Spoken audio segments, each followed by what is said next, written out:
अफ़गानिस्तान से अमेरिकी सेनाओं और नागरिकों की वापसी की समय सीमा ख़त्म हो रही है, लेकिन इस सीमा को बढ़ाना भी पड़ सकता है।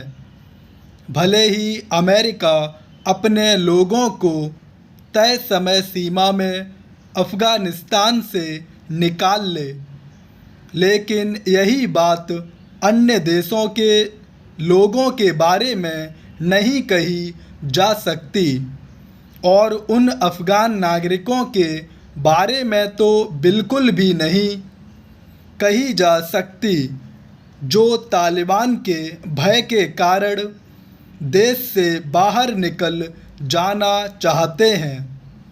यह ठीक है कि तालिबान ऐसे संकेत दे रहा है कि वह 31 अगस्त की समय सीमा में ढील देने को तैयार हो जाएगा, लेकिन सवाल यह है कि क्या वह देश छोड़ने के इच्छुक अफ़गान नागरिकों को भी बाहर जाने की इजाज़त देगा। तालिबान यह दावा कर सकता है कि वह बदल गया है, लेकिन उसकी कथनी और करनी में अंतर साफ दिख रहा है। तालिबान अपनी अलग छवि पेश करने और विश्व समुदाय से सहयोग समन्वय रखने की चाहे जितनी कोशिश करे, वह एक आक्रांता की छवि से लैस है। दुनिया उसे इसी रूप में देखती है कि वह आतंक और बंदूक के बल पर अफ़गानिस्तान पर शासन करना चाहता है। उसकी इसी छवि के कारण तमाम अफ़गान नागरिक उसके चंगुल से निकल जाना चाहते हैं।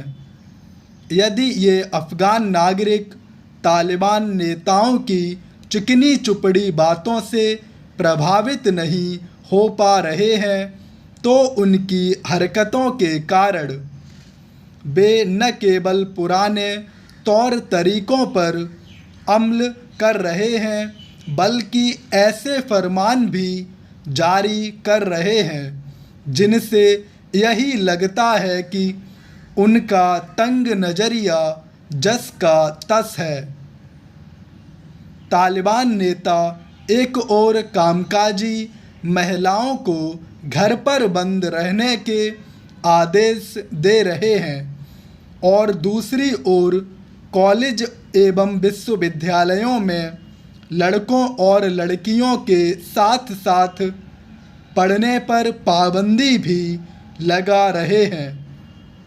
ऐसा करके वे अफ़गानिस्तान को पीछे ले जाने का ही काम कर रहे हैं।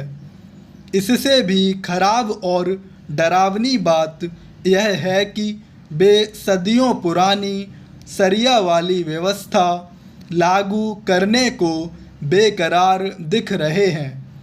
आधुनिक जीवन शैली अपना रहे अथवा उससे परिचित हो रहे लोगों को सदियों पुरानी और सड़ी गली व्यवस्था में जकड़ना एक तरह से उन्हें बंधक बनाना है। इससे अफ़गान नागरिकों का जीवन नरक में ही तब्दील होगा। वास्तव में इसी भय के कारण बड़ी संख्या में अफ़गानिस्तान के लोग किसी भी तरह देश से निकल जाना चाहते हैं।